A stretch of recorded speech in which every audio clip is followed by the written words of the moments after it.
Everything old is new again. America's entertainment pop culture talk show. It may well possess a rudimentary intelligence. I'm trying to think, but nothing happens. Felt a great disturbance in the force. Hello, I'm Mr. Red. Come on, bark like a dog for me. Where's the goodies? Leave the gun. Take the cannoli. I bet you wouldn't have done anything like this if Mom and Dad were here. You filthy criminal. Excuse me while I whip this out. Go ahead. Make my day. Here are your hosts, Douglas Viviani and David Cohen. Yeah, Douglas and David, I got to say, I was interviewed on NPR by Scott Simon, another hero, but you guys are my new heroes, and I easily include you into the Scott Simon milieu of brilliant guys on radio. Oh, wow, thank you. How about that? This is Douglas Viviani with the conversationalist extraordinaire, David Cohen. Yes, hi, Douglas. How are you? Doing very well. That is Peter Weller, a frequent guest and regular friend of, well, let's put it this way. If everything old is new again, I really would say that. But all of us individually, David Cohen, Douglas Viviani, on, on the radio here with RoboCop himself there. He's from Hell on Wheels 24. He did Star Trek Discovery and more. He's now directing Hawaii Five-0, and I don't know. I think it was something we're using here to highlight and to brag about to our guest, our special guest this week. We don't necessarily specialize in guests interviews, but this year we've had quite a number, and I hope you're enjoying it. But we're doing interviews this show with a few celebrities that are up and over the top, and today we have a guest that I think... Will you tell me, well, let's go, let me just play another clip, and this will give us a little bit of an introduction, if you can guess the voices. A friend of Peter Weller, so therefore a friend of ours in some way through Buckaroo Banzai. Hey, Buckaroo, how's the patient? Oh, fine, he's doing fine, thanks to you, but more importantly, congratulations. You drove through a mountain. I did. You drove right through a mountain the other day. You did it right after you left me with the operation. You hadn't even said anything about it. Didn't even mention you were going to do Sydney, it. these are my friends. This is my colleague, Dr. Sidney Zweibel, old medical friend from Columbia PNS. Howdy there. Listen, Sydney, I'm glad you could make it because it looks like we may need an extra hand sooner than I thought. Aha, I see, an extra hand. Yeah, that's what I was wondering about. I mean, I got your message about rendezvousing at this address. Barely had time to pack my saddlebags. Then I came here and I could see that. Well, I'm going to snoop around. Make yourself at home. We would love for this special guest to make himself at home here. I think that he was tremendous in that movie, tremendous in all of what he's done since then till now. We're very excited, and I'm telling you, I just thought he was really tremendous in that premiere there of Buckaroo Banzai and up to Jurassic Park. You think so? Thank you. Thank you very much. Oh, well, David Cole, what do you have to say? You want to say something? I don't know whether you're going to announce who we have here, Doug, so I might as well step in and do it myself. But with us on the show today is none other, one of my personal favorite actors, Jeff Goldblum. I'm really excited. How about that? And before we get to Jeff, I want to play one more clip of Peter Weller on Everything Old is New Again to show off. That's why I'm doing your show, because when I saw the title of it, I said, "Oh, this is a platform, man." So. Oh, I love it. That's tremendous. I appreciate that with Dr. Weller. The idea, maybe you can explain on the air here what you think of the show, or at least the concept of our show. Well, the attraction to do this show was the context of realizing your past and your history, and not just sort of honoring it like doing a Fred Astaire memorial, but to contextualize the past subsequently so that we don't make the same mistakes, or that we have a guidepost. All the things I've been talking about is doesn't matter whether it's myths or whether it's history. Those things fascinate me because my PhD is in Renaissance Italian art history and how to look at paintings, and the way, for instance, just for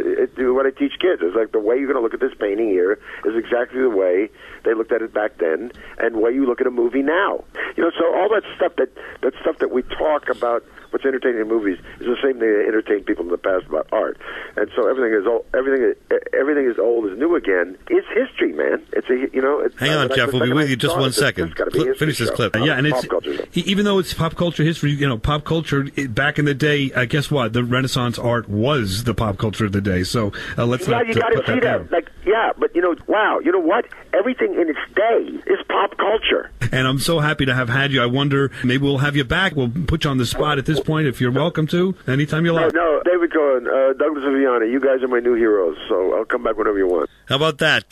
Jeff Goldblum, I just wanted to, play a little piece of our show here, show off again. And I don't know if you have an interest in art, and we talk all kinds of things here. But yes, I suppose. I have an interest in many things. Oh, good. See, you got interested in many things, David Cohen. What do you think? Yeah, and Jeff, Peter mentions you quite often as being a good friend, which is what led to us having you on the show. So we're really excited about it. And, Doug, there were just so many movies that Jeff was in that are so memorable to me. Going back a long time. I mean, I remember seeing Jurassic Park, which you were in, Jeff, as I'm sure you know, but seeing it in a theater in New York City, in this old theater that the Ziegfeld, and it was in surround sound, and I'll never forget hearing that first footstep of that dinosaur. When it hit the ground and you saw the water glass on the windshield of the car rattle, you saw the water jiggle, and hearing that footstep in surround sound, and you just jumped out of your chair because it was so frightening and so unexpected. Do you remember that, Doug? It was like a kid's movie, but it was also a frightening movie, One is inconsistent with the other. Yes, exactly. To have a kids movie, so to speak, and this frightening business, you really played it off. I have to tell you, I was very excited about that. But just going back to Peter Weller just for a moment, because I know he's a good friend of yours. We had him on the show, and David was talking about sci-fi movies. I know you're a big fan of sci-fi. Let's just hear a little something about a little conversation we had with your buddy Peter Weller with talking sci-fi. Let's see. What's the best sci-fi movie you've ever seen? That's a good question. Me, it's. I just remember as a kid seeing it, and still hits me today when I see it on TV, was Close Encounters. I don't know, there's something about it that really just blew me away.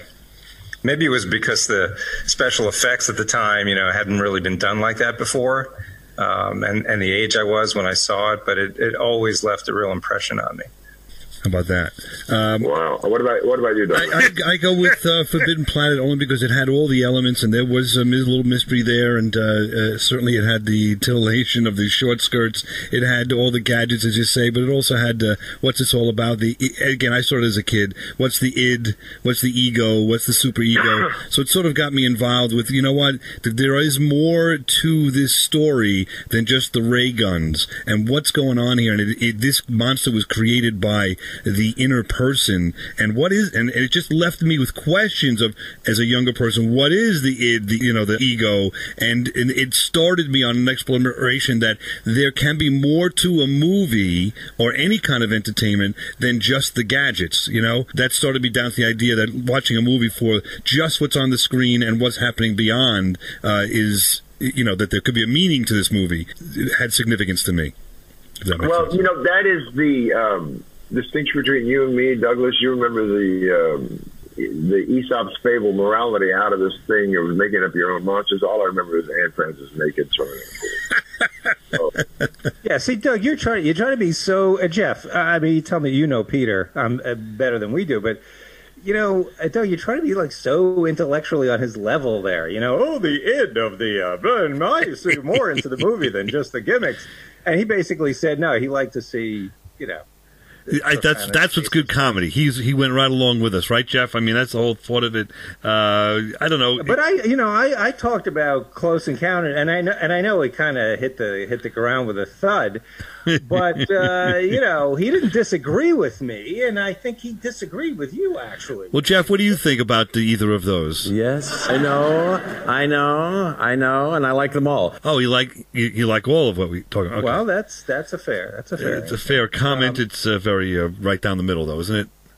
But it was another great movie that just stayed with me, Jeff. That you did was the remake of The Fly, staying on the science fiction theme that we're on now. I'll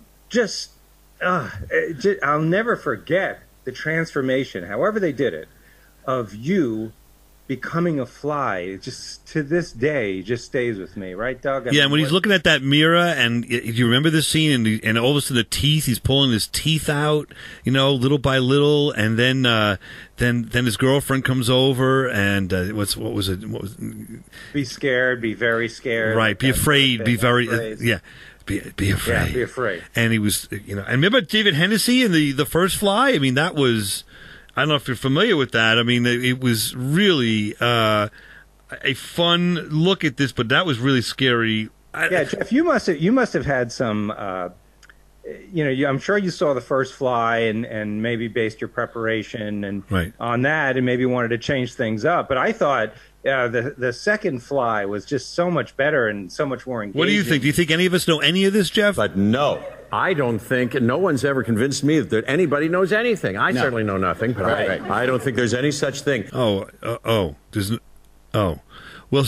so we don't, Dave and I are, okay. Well, listen, we've had a great time hosting and being with Peter Weller's friend and a gentleman that is now, we're going to say, a friend of our show, Jeff Goldblum. Thank you so much. We wish you all the best with Life According to Jeff Goldblum, the new TV show. And thank you. We'll be back right after this, and everything goes new again.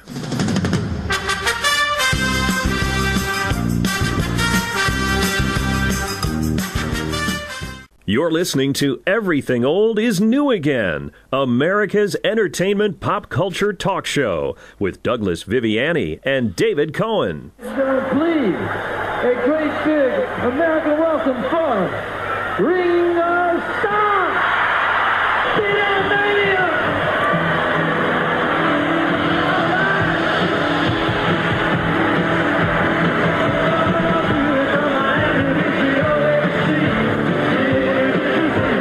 Welcome back to Everything Old is New Again. This is Douglas Viviani with David Cohen. That is a little intro. Back from 1984, Ringo Starr joined the Beach Boys on stage. And I thought that was a very interesting juxtaposition and crossover between the Beach Boys and Ringo Starr. And we're excited. I mean, beyond excited, David Cohen. Oh, boy. Yeah. We've got a big one today, Doug. This is a guest of guests. We have tried the world over. In fact, I know David Cohen met this gentleman once, or was supposed to meet that gentleman once. Yeah, I'm going to get to that in a minute. Yes, and but we want to say, Ringo Starr, welcome.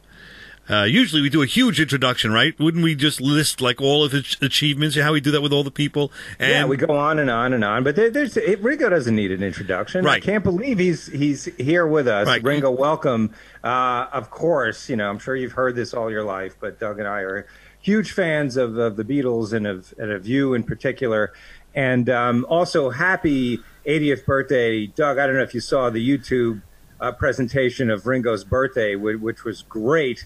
We saw all kinds of celebrities on it. We saw Ringo playing. Did you catch that one? I saw that. Peter Frampton did a great version. I don't know if you remember seeing that. Yeah, I do. I mean, this was nice because it was during the pandemic, and meanwhile, there's nothing really new coming out, and all of a sudden there was Ringo's 80th. I mean, think about it. The man looks like Ringo. You look like you're, I don't know, let's say 42, maybe 45 tops. You're thin, you're in good shape. You obviously could still play like you played 50 years ago. That's another amazing thing, right? And Doug, we were at Ringo. I don't mean to insult you here, but before we had you on, Doug was trying to get, believe it or not, your Beatles predecessor, Pete Best, on the show. Doug, tell Ringo what happened. Yeah, we got burned by the pandemic because we had Pete Best lined up. He's going to do an American tour with a band, and I'm not exactly sure what he performs, but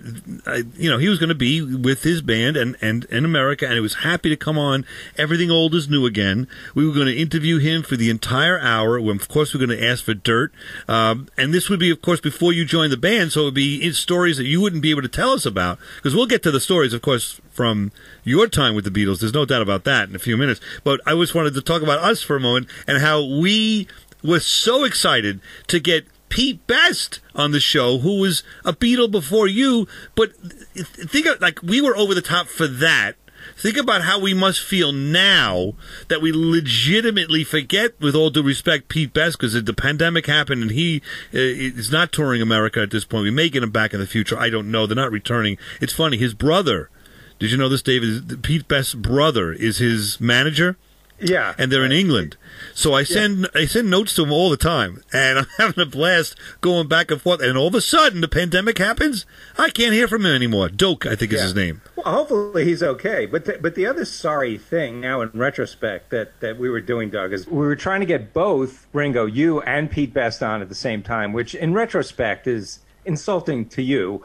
But I mean, it would have made for a good show. I don't think you guys ever appeared together. Doug, have you ever heard Ringo and Pete Best together being interviewed anywhere? No, I haven't. But we tried to do that with Starsky and Hutch. Remember that show? We had Paul Michael Glaser on and David Soul on separate shows. I tried to get them together on the radio together in one interview, and sometimes it's difficult to coordinate schedules like that. One was in England and one was in America. Now I know Ringo, you're in America, but again, same kind of thing.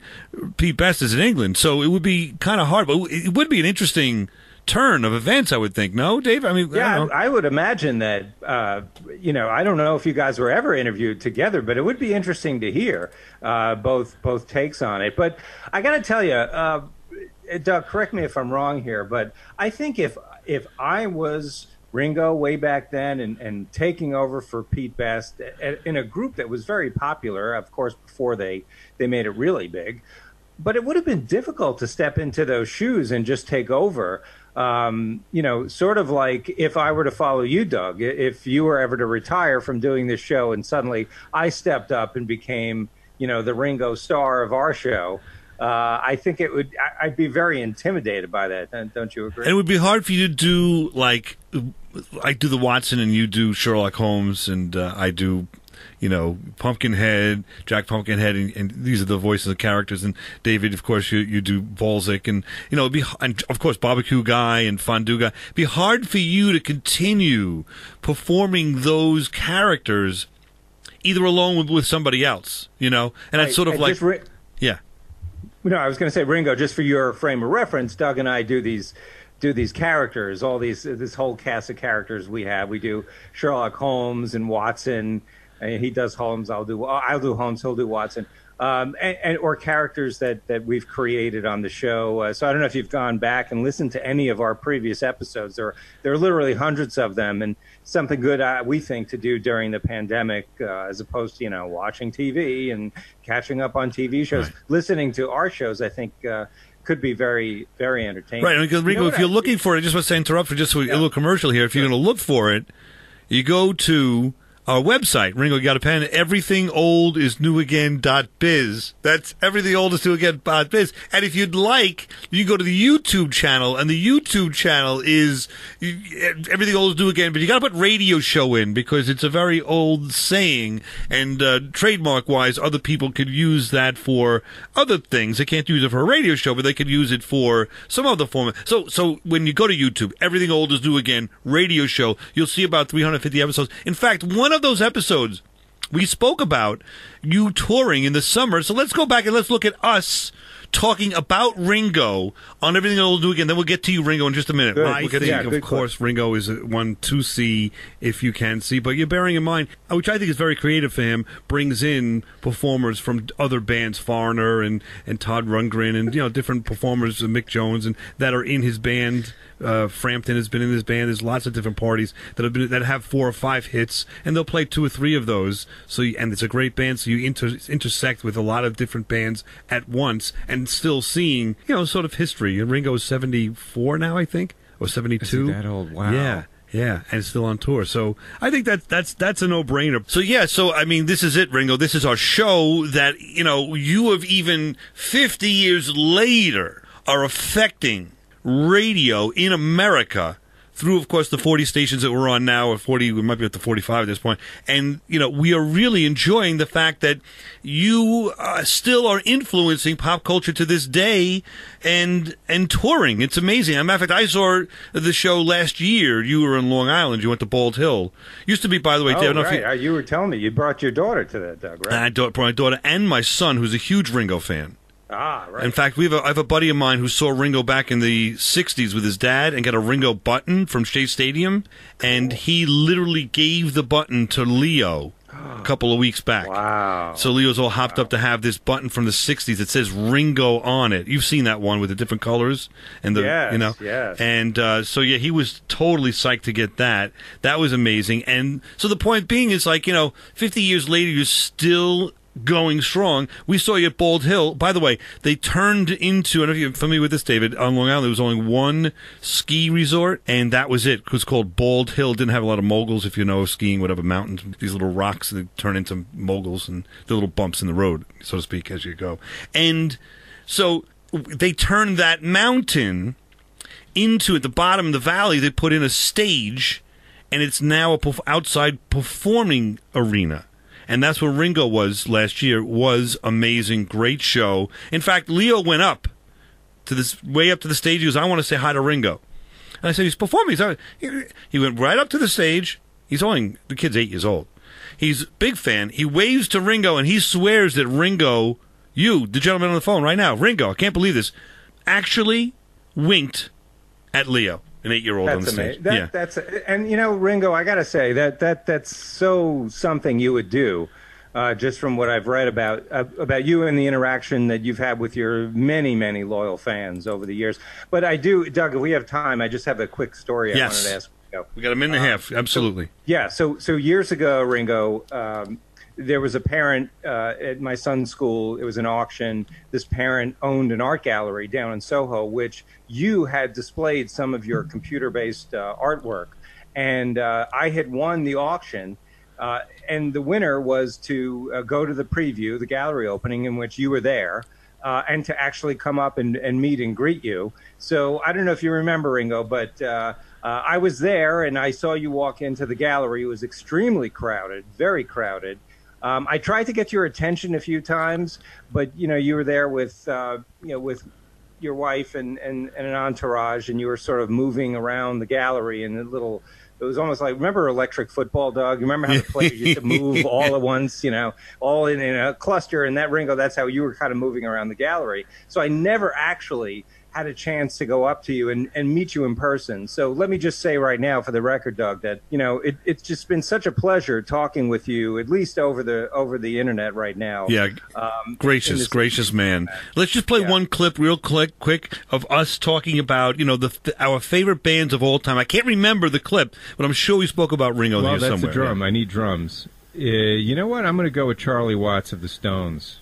Okay, Charlie Watts. I'm going with Mick Fleetwood. I think he's still got. So no one picked Ringo. Yeah, Ringo's there, but I'm not taking him.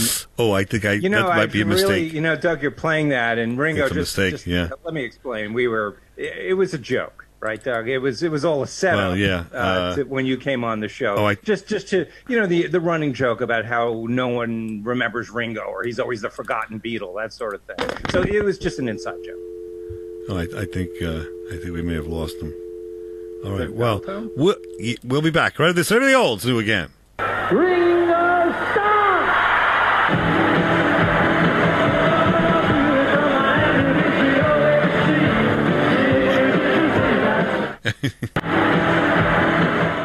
Now, back to America's entertainment pop culture talk show. Everything old is new again, with Douglas Viviani and David Cohen. I have to say, because, look, in all the work I've done with him, and I've heard from other people who've worked with him, but I do think that there is a truth in the following. I don't think he has a lot of patience with people who he thinks waste his time. Right. In other words, I don't think he, quote-unquote, suffers fools well. He's very, very funny. He's very quick-witted. But I do think that in other words, I'm sure he can be difficult in some circumstances. I also think he's slightly defensive about that reputation because he doesn't understand it. But I do think that he really has a tremendous thirst for knowledge, and he loves to be engaged, and he wants to be challenged. He's a kind of a Renaissance kind of a guy. I bet you he even would like radio, and maybe even being on a radio show once in a while. Oh, no. He would absolutely do it. Welcome back to Everything Old is New again. This is Douglas Viviani with David Cohen, and that was us interviewing Kevin Burns, creator of the Oak Island Show, The Ancient Aliens, and Unexplained with William Shatner, and he's been on the show a number of times. And I play that because we mentioned in there, we sandwiched into that interview, we tried to get him, who's now a close friend of one of our heroes, William Shatner, to return a phone call and come on Everything Old is New again. And so while it won't be for the entire hour, which is what we usually do, we have the opportunity to interview and discuss whatever is on our mind without limitation, past the present, the future, with William Shatner. Now, William Shatner, if you could do us a favor before we get started here, if you could just do like an intro, like I'm William Shatner, and something you want to say that will engage our audience, we could play that at the beginning of our show or interstitials here and there. So I'll let you start off right here, right now, just for a moment. Oh, hi. I'm William Shattner. Listen very closely. You'll be amazed at what you hear. All right, I think that will work beautifully. Thank you so much. We can start thinking. David Cohen, how excited are you to have William Shatner on the show? Yeah, it's such an honor to have you on the show, and I can speak for Doug when I say that we're just huge fans of everything you've done your entire career. So welcome, and let's get started, Doug. Yeah, I do want to get started. Before we do, I want to just play something from Everything Old is New Again, because, Mr. Shatner, we do a Star Trek reference, or we try at least, every single show. We've done 350-something shows at this point. By the way, you can get them all on the internet if you feel like it, everythingoldisnewagain.biz, everythingoldisnewagain.biz.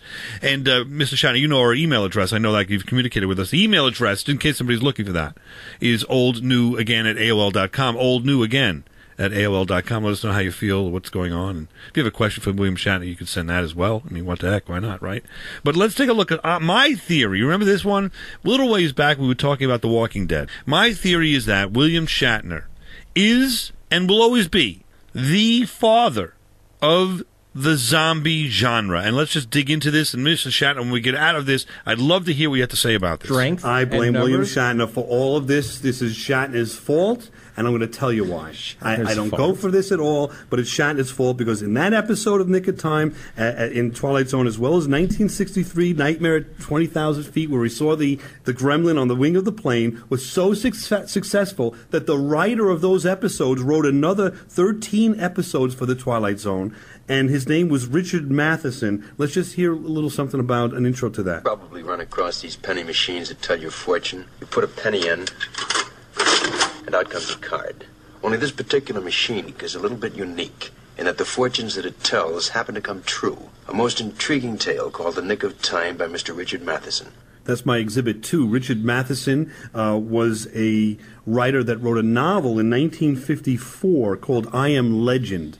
And it wasn't produced. There was no movie was made of it. It went nowhere until Shatner and Twilight Zone made his work come alive in such a way that Hollywood, in this case actually was the Hollywood of Italy, made a movie called, are you ready? The Last Man on Earth. Will the unbelievable become real?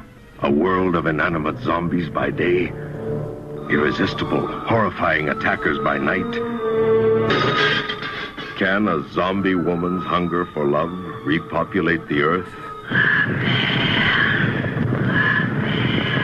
That movie was made in 1964, right after the 2 episodes I talked about of The Twilight Zone, because, again, Richard Matheson wrote them and William Shatner performed in those prior episodes. So that's my case, that without Shatner, that movie would not have been made. If that movie would not have been made, Night of the Living Dead would not have been made, and there's a clear connection between those 2 movies, and George Romero talks about that.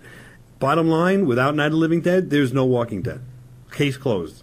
Yes or no? Could have been anyone other than William Shatner acting there. Why did it have to be William It could have been any actor. But of course, but the fact is that he was the one, his performance in the Twilight Zone made those episodes it was the writing of the episode. You could have put anybody in that role. Your disdain for zombies and the zombie culture comes out through this whole show. Why do you hate zombies so much? Let me hear it. No, first of all, it's not disdain towards zombies. It's disdain towards this ridiculous argument you're making that William Shatner is the father of zombies. I'm not making it. I have proven it. Now we're moving on because that argument is if I had a gavel, I would hit it right now. Mr. Shatner, what are your reaction to that? Then we'll get on with this here. I blame William Shatner for all of this. That was my fault. Mr. Shatner, what do you feel about this? I'm delighted to be part of the future. See, now I'm glad you're starting off with a laugh here. That's good. My thought is, David Cohen, do you want to take back your argument against my argument that William Shatner is and was and will always be the father of zombies? No, I'm not going to take it back because it's a silly argument. Like I said before, and I'll stand by it again, it was about the writing. Any good actor, you would have coined the father of zombies if it wasn't for William Shatner. And Mr. Shatner, no disrespect, but I think that it wasn't Shatner himself that created or perpetuated the whole, zombie genre. So, no, I still stand by that. But with that said, I remember, Doug, did you ever see Judgment at Nuremberg? I did. Young William Shatner starting his career with a great performance there. And that was the first time I saw him. And, from there, Star Trek on, I've just been amazed with his body. Well, I wonder what he learned from Spencer Tracy or Gregory Peck, who were in that movie with so many stars in that movie that was surrounded him. It's William Holden. I mean, I wonder, did he? No, I'm sorry, it was Richard. Hello, I can't pronounce Richard Widmark, not William Holden. And so the question is, Mr. Shatner, did you learn? Do you think you learned anything from that? You know what? Before I get to the question, how could you not? Right. Right. Go ahead. Sorry. I was going to say, because we interviewed Stanley Kramer's wife and daughter and spoke about this, and Kat Kramer's her name, they were very complimentary to Mr. Shatner. You remember that? They were talking about him. That's right. They had a lot to say. Yeah. Do you remember the Star Trek episode with the Tribbles? That was so much fun. When he opens up like that overhead thing and all the Tribbles fall down. I mean, I don't know if that really speaks necessarily to acting skills, but also as a kid, it was just like an indelible image of the fun. And I always thought he was the leader of that troupe, that acting troupe. But we had on the show Walter Koenig. And if you remember, and Walter spoke a little bit about Mr. Shattner. So, Mr. Shattner, I'm going to ask you to hold off a moment, listen to this clip from Everything Old is New Again, interviewing Walter Koenig. And I'd like you to get back to the Tribbles after. Yes, and then I would like you to react to this and the idea that were you the leader of the troupe or not, and how did that reflect upon the scene with the Tribbles? I was glad to finally have an opportunity to tell him precisely what I thought. We've all gotten up at conventions and hinted at the fact that he wasn't one of the guys. He was certainly he held himself differently and didn't communicate. Yeah, so I was glad I did that. It ended up when we ended, and it was the proverbial gesture where I it was sort of like putting out my hand to shake hands, and he turning his back and walking away. So we did end on that note. So he did. You're saying you ended on the note of him walking away without shaking your hand at the end of that episode, at the end of the Raw Nerve. So I think all that contrition that you saw, and I don't know how when I told him that he was the captain of our crew, but he wasn't the leader of the cast. Right. So I don't know why. I don't know why I did that. I mean, it's true, I did. I don't know, but I don't know why. Yeah, so it's a shame because at that point it seemed to be very sincere, and then I guess what we're saying is may not have been, which is a shame. What can I say? He seems to be a gentleman that's continuing to this day in his career, and that's number one, I guess. Yeah. So leave it at that. Now, David Cohen. All I could say, Bill, is that, if you don't mind me calling Bill, you are the leader of that group. I think he's way off base there. I think that if it wasn't for you and your work on Star Trek wouldn't have been renewed season after season. Right. People tuned in because of Captain Kirk. Right. To get back to the Tribbles. Wait. Before you get to the Tribbles. To get back to the Tribbles. Yeah. I think that it showed the diversity of the acting ability of Mr. Shatner because there was just such a joyous moment when he was dealing with those Tribbles. And if that scene alone didn't show there's no apology necessary. You know what you want. Oh. Right. And you know that you want someone in that situation to show the vast array of acting talent they have. And no other person in that cast could have dealt with those Tribbles the way you did, Well, Bill. David Cohen, we're running out of time here. We'll be back right after this. William Shatner, thank you so much for being on Everything Old is New Again. It's really tremendous performance by you, us. We just had a great time. I'm looking forward to having you come back. Everything Old is New Again. This is Everything Old is New Again, America's entertainment pop culture talk show with Douglas Viviani and David Cohen. Anytime you're ready, we'll get rolling here. And in between, if there's anything... I'm ready. I'm making a cup of coffee as we speak. Beautiful. And I'm ready. Okay, here we go. I got up early, but I've been doing work, and I just came down. This is my first cup of Joe for the day. Oh, good. So you get you all riled up for us here. That's good. Well, I drink decaf, so I don't get that riled. Well, a scintillating conversation will get you rolling. That's all. Okay. All right, here we go. You'll hear our beginning, and then we'll start right in. How's that? All right. Here we go.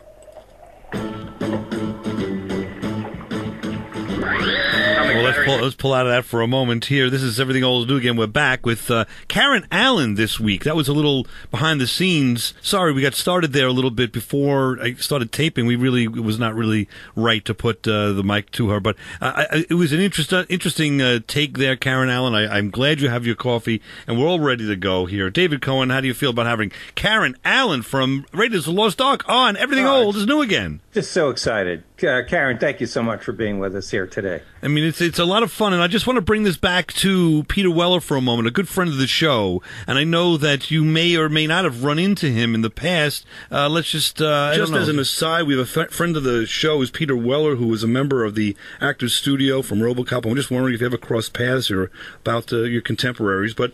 Well, we are contemporaries, and Peter and I appeared in a film together called Shoot the Moon with Albert Finney and Diane Keaton, which is when I first met him. But I had met him in New York City before that, because it's a fairly small, back in the 70s when I first came to New York to work as an actor, it was a fairly small group of people of my age, and a lot of us kind of just would cross paths in New York all the time. And I think I met Peter Weller in passing, in probably a few years earlier, and then we later did Shoot the Moon together, which I think was in I want to say, around 1980, something like that. Shoot the Moon, David Cohen. Do you remember that project? Doesn't come to mind. I'm going to have to put that one on the VCR, so to speak. Yeah, same with me. I haven't seen it yet, but it sounds good.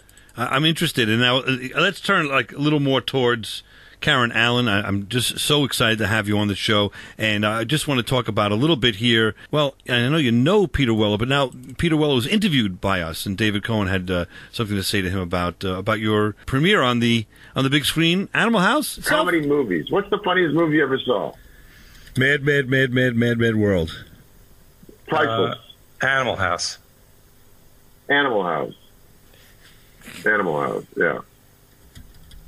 I tell you, the best movie as a comedy, it doesn't make me laugh, but it's just a brilliant movie.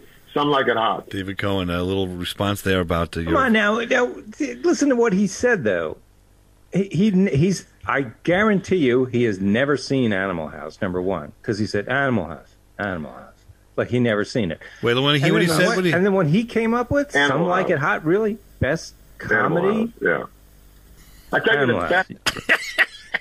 Some Like It Hot. That's what he comes up with.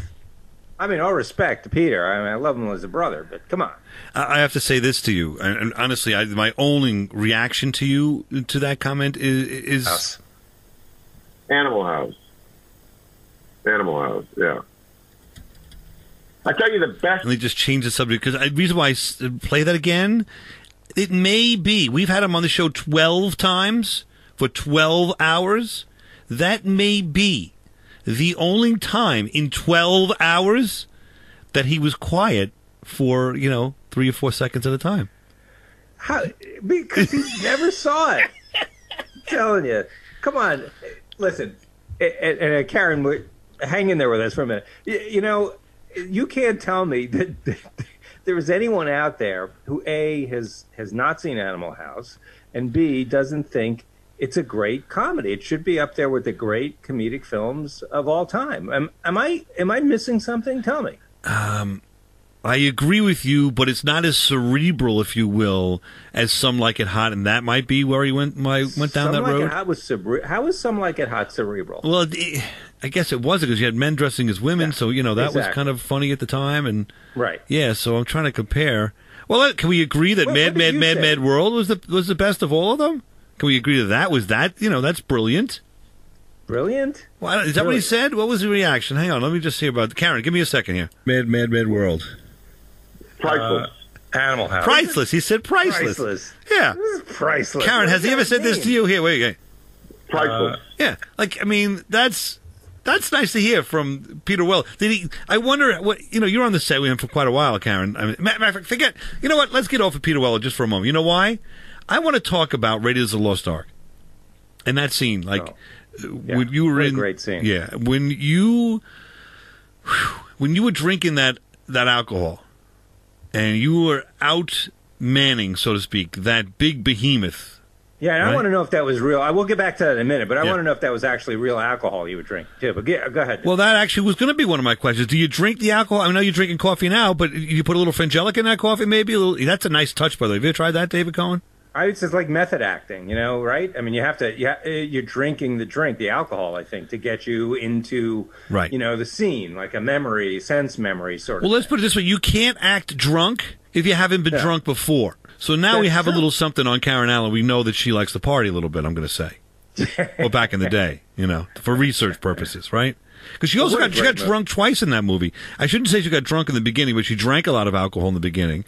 And she then appears to be drinking. Right. And then when she was in that scene with the French archaeologist and she was wearing that white dress and she had with the knife and all, she was going to try to get out of all of that, using her drinking as, she can hold her liquor, so to speak. But that special liquor that the Frenchie had, right, that really was something that put her under. So she got drunk literally twice in the movie, right there, and couldn't escape, and so was drunk there. So sort of 2 times in 2 hours she was drunk. I wonder, like during Animal House, if there was drinking on the set there, because they had so much fun in that movie that you had to think that somebody was drinking, right? Whether it was the writers or the actors. Well, you remember when they threw Blutarsky that. What was it? I guess it was whiskey. I know, but it wasn't Johnny Walker. But it was a whiskey. Jack Daniels. They threw him the bottle of Jack Daniels, and he drank it like a lunatic. Like right down. I wonder, was that John Belushi's like lunch break, and they just took it? Was that real? Yeah, acting? I don't know, Karen. I don't know if you know if that was completely Jack Daniels that he was drinking. But we'll get back to that in a minute. But the other thing about Animal House that was great was, remember when? I mean, now this actually happened because you saw it when he took that folk guitar and he smashed it on the stairs. That was completely unexpected. I wonder, you think it was an ad lib, Karen? Was that what you're going towards, David? I mean, I think was that an ad lib? And that's a great question. I assume it was. Just because Stephen Bishop, who was the guitar player, just the expression on his face it seemed like he didn't expect that to happen, to have his guitar taken out of his hand and smashed. And Karen, I don't know if you know anything about that, but wait a minute, can I interrupt for a minute? Because I've since learned that Stephen Bishop, who was a performer back in the day, of course he has a couple albums and all that, he dated Karen Allen. So I wondered if they meet? Yeah, did they meet during this this movie? Did they meet after, before? What was must have been an interesting dynamic there. Yeah, and I think, Karen, I wonder how did Stephen Bishop feel about that famous scene that we also talked with, or maybe we just imagine we talked to Peter Weller about it, but that scene in Animal House, where Kiefer, listen to me, right? Yeah. His dad, right? His dad, the bigger. Well, from 24, which, by the way, that's a guy we should try to get on this show. Oh, Kiefer Sutherland, right? Sutherland would be a great guest. But you know what he does? Have you tried? Have you reached out to him? I've tried, and I'll tell you, my trail went cold. Do you know the Paramount in Huntington? They have a number of rooms down there. Like, there's a big stage up top, and you go underneath these private rooms if you're a private person. And I was there a little ways back. My brother's a member of that facility, and they had just said that they took us into the room that was Young Frankenstein room. And they've got paraphernalia from Young Frankenstein and all this. And it's a nice room. You can have dinner there, too, if you want, before the show. It's pretty cool. How great was Young Frankenstein? We'll come back to that in a minute, but go ahead. I'm sorry. Well, I want to put a pin in that one. Because they had said to me literally the night before, Kiefer Sutherland and his band were in that room getting ready to perform. They kind of relaxed, and then they would perform the next couple hours, whatever, later in the Paramount. So the bottom line is what I'm trying to say is Kiefer Sutherland is touring America in a band, and we're trying to get him on the show. And maybe that would be the tact, so that if he plays again a local facility, maybe he'll come on the show to promote that. Though, here's the funny thing. We broadcast out of New York City and Long Island. We're not on in those areas. Karen, I know you're up in Massachusetts. We're in Lowell, Massachusetts. I know that's sort of where you are. You're in Great Barrington, in that general area, the Berkshires. But right, David, I mean, we're not in. We're not up there yet. No, we're not up there yet. But I mean, come on, Young Frankenstein. That was Karen, you weren't. Listen, Karen, we're running out of time. Thank you, Karen, so much. Thank you so much. I will get this up and running as quickly as possible. Thank you so much. That was so kind of you. That's just lovely. My pleasure. Anything we can do, every little bit, you know. Yeah, it was a pleasure speaking with you. Thank you. You too. And Thanks. we'll be speaking with James Bye. Norton. I'll tell him you said hello. I guess you'll see him this summer or something. Oh, hopefully. are you? Oh, good. Yes. Please do. I adore him. It's nice to be adored by Karen Allen, isn't it? We'll be back next week and Everything Old is New Again. David Cohen, thank you for joining us. Well, this is Karen Allen from Raiders of the Lost Ark and Czarman, and I'm here to tell you about my wonderful store and website, KarenAllenFiberArts.com. It's KarenAllen-FiberArts.com. I carry all kinds of really unique gifts and women's clothing lines from all over the world, from small studios that are things you won't see anywhere else. And if you're looking for a gift or something for yourself, please get in touch with us. We would love to help you find that special thing. That's KarenAllen-FiberArts.com. You've been listening to Everything Old is New Again, America's pop culture entertainment talk show. Find us on the web at everythingoldisnewagain.biz. That's .biz. See you next week.